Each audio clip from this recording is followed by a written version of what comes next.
Bora lá, estou gravando esse vídeo hoje porque muita gente me pediu para falar sobre isso. Padre, explica mais sobre a Igreja Ortodoxa. Então nesse vídeo eu vou abordar alguns pontos bastante importantes, não perde não. Já te peço que você compartilhe esse vídeo, se inscreva no nosso canal, segue o nosso Instagram, vou colocar aqui embaixo o Instagram. Você pode compartilhar, participar de tudo que a gente vai oferecendo, porque conhecimento não vai faltar, auxílio espiritual vai estar sempre à sua disposição. Essa é a nossa fé. Então já prepara aí, dá o seu like, multiplica bênçãos, porque o melhor de Deus está por vir. Bora pro vídeo. Primeiro assunto, nós vamos falar sobre batismo. Muita gente me pergunta sobre como é que se dá o batismo na Igreja Ortodoxa. O batismo ortodoxo é um sacramento, é o primeiro sacramento da fé, assim como a Igreja Católica Romana tem o batismo como seu primeiro sacramento de fé. Só que, em relação às outras denominações cristãs, o batismo na Igreja Sírio-Ortodoxa, ele se dá da seguinte maneira. Primeiro, o batismo ele é por imersão. O fiel, a criança ou o adulto que for ser batizado, vai ser mergulhado em uma piscina batismal, em um tanque batismal, para que seu corpo por inteiro possa ser imergido nas águas e renascer, tal como era feito o batismo no Rio Jordão e que nosso Senhor Jesus Cristo recebeu naquele dia de João Batista. Então, primeiro ponto, o batismo na Igreja Ortodoxa é por imersão. Há alguns casos em que algumas igrejas nossas não possuem um tanque batismal, uma piscina batismal, e acontece então o batismo por efusão. O que é isso? É quando o fiel ele tem a água derramada no seu corpo inteiro, não só na cabeça. Ou seja, vai ser derramada ali a água na cabeça, vai ser passada pelo seu corpo, todos os seus membros, para que todo o seu corpo possa ser banhado na água. Essa é uma exceção, não é a prática. A prática da igreja é o batismo por inteiro, por imersão, como nós fazemos na nossa sede nacional, que é a Catedral de Nossa Senhora da Anunciação. Segundo ponto importante sobre o batismo que é necessário entender. O batismo, por ser o primeiro sacramento de fé, ele traz para nós a remissão de todos os pecados, ou seja, a culpa, a mancha do pecado original que nós herdamos de nossos pais primeiros, Adão e Eva, é totalmente apagada, eliminada através do santo batismo.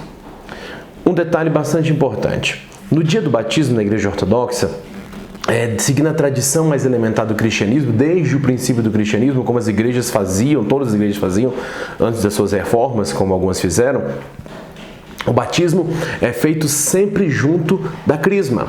Logo após o batismo, o fiel na Igreja Sírio-Ortodoxa, ele vai ser crismado, porque a crisma é o sacramento da confirmação. É como aquela lembrança, de uma maneira didática, eu vou assim explicar, do dia em que Jesus entrou na água para ser batizado por João e logo em seguida vem o Espírito Santo confirmando a sua missão a todos que ali estavam.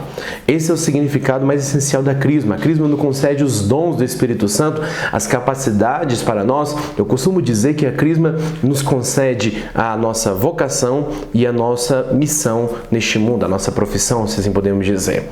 A crisma também na Igreja Ortodoxa é uma unção geral do fiel. O Santo Mirum, que é chamado o óleo da crisma, ele é ministrado não só na testa, mas também na testa, na boca, nos olhos, ouvidos, no peito, no tronco por todo, nas pernas, das mãos.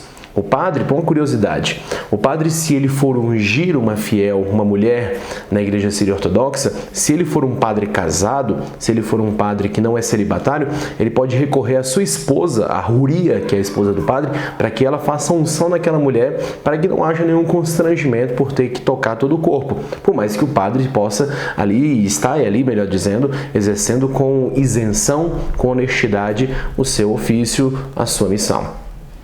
Não é optativo o fato de se fazer a crisma junto do batismo. É junto, é contexto único, não tem como separar um sacramento do outro.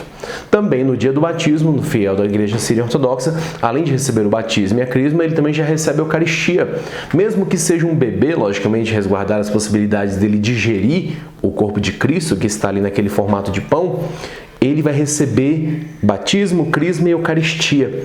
Então, todos os três sacramentos primeiros da nossa fé vão ser dados no mesmo dia para o novo cristão. Não há distinção de idade ou o que quer que seja. Padre, mas se for um bebê de alguns meses, poucos, vai receber a Eucaristia e a crisma? Vai receber a crisma e a Eucaristia nessa ordem. O que não pode nunca ficar perdido ou incompreendido é que a dádiva divina nunca é negada para nós. Nós, mesmo não sendo merecedores, recebemos essa dádiva, esse mérito de Deus. Então podemos e devemos sim oferecer aos novos cristãos. No caso de ser uma criança que receba a primeira Eucaristia muito pequena, a igreja, por volta dos 10 anos de idade, convida a família a trazer de novo essa criança para fazer a comunhão festiva. Aí faz uma certa catequese, faz um certo aprendizado para que aquela criança possa discernir sobre a sua nova fé, sobre a fé que já recebeu, porque é uma dádiva divina. Uma coisa que é importante falar. Algumas pessoas me questionam: padre, mas por que se batiza criança? Não certo não era deixar crescer e a criança escolher, como algumas denominações cristãs fazem? Olha, se o adulto quiser esperar, espera porque quer. Mas a criança pode e deve ser batizada porque o dom de Deus ele está à nossa disposição. A autoridade paterna e materna é suficiente para que possa conceder àquela criança a virtude de ser filho de Deus. Lembrando que nos Atos dos Apóstolos, muitas pessoas foram batizadas com sua família inteira. E uma família tem adultos, idosos e crianças, concorda comigo? Então, criança não só pode, como deve ser batizada sim. Padre, eu fui batizado na Igreja Católica Romana. Hoje eu aderi e professo a minha fé na Igreja Ortodoxa. Como é que eu faço para receber a Crisma e a Eucaristia? Aí nós orientamos que você passe por um processo de catequese para que você compreenda a fé ortodoxa e veja se de fato aquilo faz sentido e lhe é sustentável. Se sim, aí você vai professar a sua fé na Igreja Ortodoxa e a Igreja, após um pequeno preparo, vai lhe receber, lhe concedendo o sacramento da Crisma e lhe servindo a Eucaristia, o corpo e o sangue de Cristo. Se for um fiel que, da sua essência, no seu primeiro ato do batismo, for batizado na Igreja Ortodoxa, mesmo tendo antes participado de qualquer denominação religiosa, já no seu batismo, ele vai receber batismo, crisma e Eucaristia. Então, você pode sim e deve ser cumulado da graça de Deus pelos sacramentos mais essenciais: batismo, crisma e Eucaristia. Vamos lá, algumas pessoas já me questionaram a validade do batismo na Igreja Síria Ortodoxa. A Igreja Síria Ortodoxa é uma igreja canônica, milenar, que data do início do cristianismo. Dentre as igrejas tradicionais cristãs, a Igreja Síria Ortodoxa é tida como a segunda igreja fundada pelos apóstolos. A primeira igreja de Cristo é a Igreja de Jerusalém, fundada no Pentecostes, e a segunda igreja é a Igreja de Antioquia. Quando você vê na sua Bíblia, Atos dos Apóstolos, capítulo número 11, lá diz: em Antioquia foi quando os apóstolos, os seguidores de Cristo, foram chamados pela primeira vez de cristãos. Então o batismo da Igreja Síria Ortodoxa ele é válido por essência, por si só. Só que aqui no Brasil, como a igreja é uma igreja ainda de um porte pequeno, vamos dizer assim, muitas pessoas não conhecem a igreja, então tem dúvidas sobre a questão do sacramento, haja vista a questão da Igreja Católica Romana ser preponderante, ser dominante no Brasil. A grande maioria dos brasileiros se denominam, se classificam, melhor dizendo, como católicos romanos. Então vamos entender uma coisa: o batismo que é feito na Igreja Síria Ortodoxa de Antioquia é válido também na Igreja Católica Apostólica Romana. O batismo que é feito na Igreja Católica Apostólica Romana é válido também na Igreja Síria Ortodoxa de Antioquia.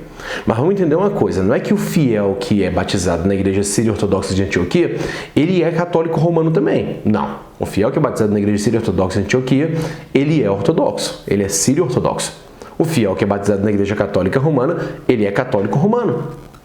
Muito embora o respeito e a comunhão parcial que existe entre as igrejas, não é comunhão plena, cada igreja possui o seu governo, possui o seu líder, tem que ser distinguida. Então não vamos misturar as coisas. Se você se batizou na Igreja Católica Romana, você pode ir a uma igreja síria ortodoxa, você pode ter proximidade com o fiel sírio ortodoxo, você não é rejeitado na igreja irmã e vice-versa. Se você for convidado para ser padrinho ali, com a permissão do pároco daquela igreja, você pode ser padrinho, tendo sido batizado em uma das igrejas. Você pode, se não tiver uma igreja da qual você foi batizado, da qual você faz parte, presente ali, você pode tranquilamente comungar na ausência da sua igreja, né? Se você é sírio ortodoxo, não tem uma igreja onde você estiver temporariamente, você pode comungar na Igreja Católica Romana, e na Igreja Romana você pode comungar também na Igreja Síria Ortodoxa, se ele não tiver uma Igreja Católica Romana. No ano de 1984, o Papa João Paulo II se reuniu com o nosso patriarca Inácio Zaqueu I e eles assinaram um termo de reconhecimento mútuo dos sacramentos. Todos os sacramentos são reconhecidos por ambas as igrejas. Eu reconheço qualquer padre católico romano como padre, assim como ele deve me reconhecer como padre e vice-versa. Então, salvo qualquer peculiaridade, os sacramentos são todos reconhecidos pelas igrejas. O fiel que foi batizado na igreja síria ortodoxa, ele durante a sua vida pode ir para a igreja católica romana e lá no futuro decidir se casar porque está frequentando a igreja católica romana, ele não precisa se batizar de novo, não precisa se crismar de novo e vice-versa. Eu sou pároco da catedral síria ortodoxa e lá foram feitos milhares de batismos na sua história. E sempre chega um pedido de batistério para fins matrimoniais de uma igreja católica romana porque reconhece o nosso batismo e está dando aplicabilidade para ele. Então, repito, salvo questões peculiares ou exceções, todo o sacramento é reconhecido em ambas as igrejas. Se alguém não reconhece, eu recomendo você procurar a secretaria dessa igreja que está questionando ou então procurar a nossa sede no Brasil, nossa nunciatura apostólica no Brasil, que eu vou deixar aqui o contato e endereço para que você possa fazer aí a sua busca, tirar suas dúvidas sobre alguma dificuldade que você possa estar tendo.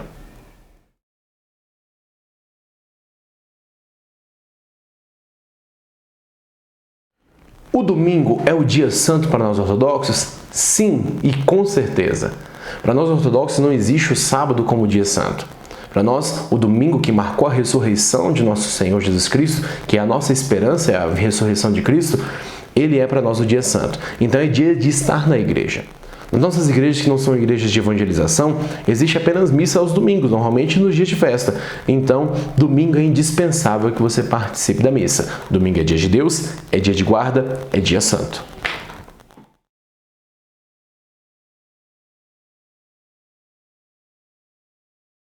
Recebo.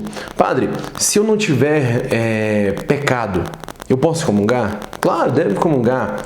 E se eu tiver pecado, o que eu faço? Você pode fazer uma confissão auricular, ou seja, pessoalmente com o sacerdote, mas a comunhão ela é tão indispensável para a existência do cristão que a igreja diz que se você participou de toda a missa, o sacerdote vai lhe dar durante a celebração o perdão, a absolvição de todos os pecados. E aí sim, você vai estar apto para comungar. Não deixe que nada deturpe ou desvie o teu conhecimento, a tua profundidade. A igreja ortodoxa ela acredita que quando você pratica a sua fé, você está muito mais próximo, muito mais ligado e relacionado àquilo que é necessário para ser um bom cristão. Então, não confunda, não se perca, não se retire da essência da fé. Mantenha-se firme, presente na igreja, porque o seu padre, o seu pároco, deve ser o seu diretor espiritual e sim te dar meios de te aproximar ainda mais da graça de Deus.